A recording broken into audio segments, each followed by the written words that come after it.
Well, the water is absolutely critical to a ranching operation. If you don't have water, you don't have anything, and it's important to protect it and protect the riparian areas. And we have crib springs and places that we draw on water for houses or livestock. But having that creek run down through the middle of the ranch is incredibly valuable. Well, my name's Erik Butters. My family and I operate a cattle ranch here near the Ghost River. Well, the creek's spring-fed on the ranch. It runs a couple miles down into the Ghost River. It's called Robinson Creek. It's a source of water for livestock. We tend to try and keep the livestock away from the creek and pump water to troughs or haul water to troughs. So it's a very valuable part of the ranch, but it's also, I think, a very beautiful part of it. And you get a lot of satisfaction out of having a picnic on the creek or just walking along or riding along or whatever. So it's a huge lifestyle benefit for us to have that creek there. I haven't noticed so many this last couple of years, but there's always been fish in the creek. Cutthroat trout, brook trout a little bit, and there's been a few bull trout around. But the last period of dry years, as you saw, it's not a big stream. There's been ups and downs in the population from what I can notice by riding by. It's very unscientific.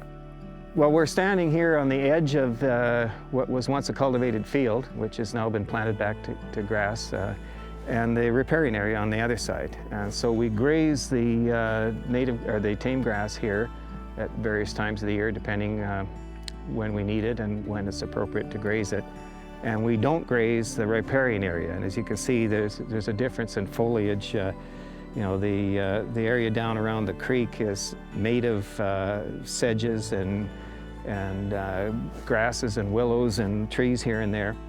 And they're vital to keeping the stream bank strong so that when a flood comes along, they don't wash it out.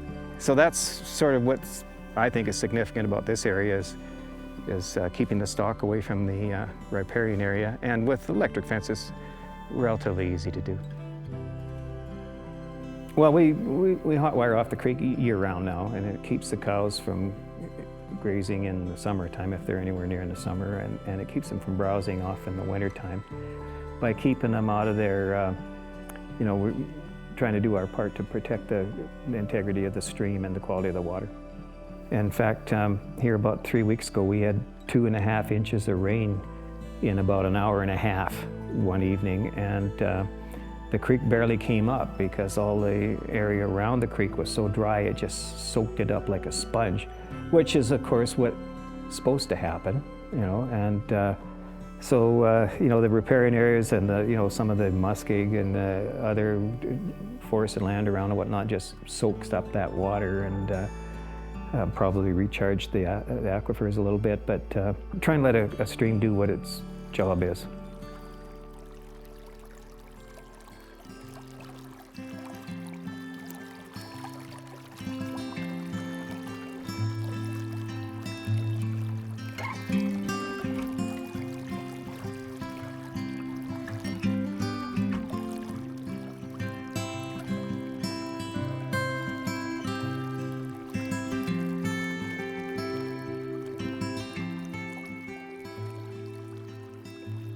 I recognize it's a struggle for people because there's not a whole whack of money to be made in the cow-calf business.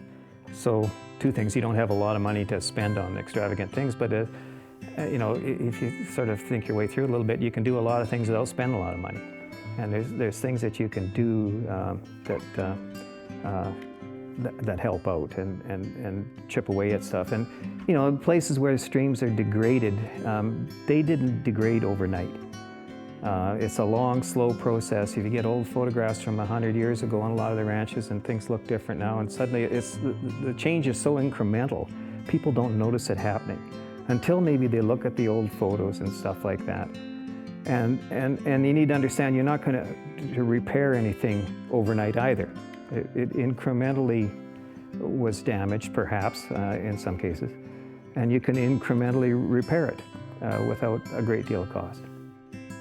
If you don't have healthy, you don't have water, you don't have anything. It's just satisfying to keep it as pristine as we can, to try and keep it in a natural landscape. Because really, cattle ranching is all about making use on a long-term basis, a sustainable basis, of playing the hand you're dealt. So it's nice to play that hand in a manner such that it is sustainable in the long run.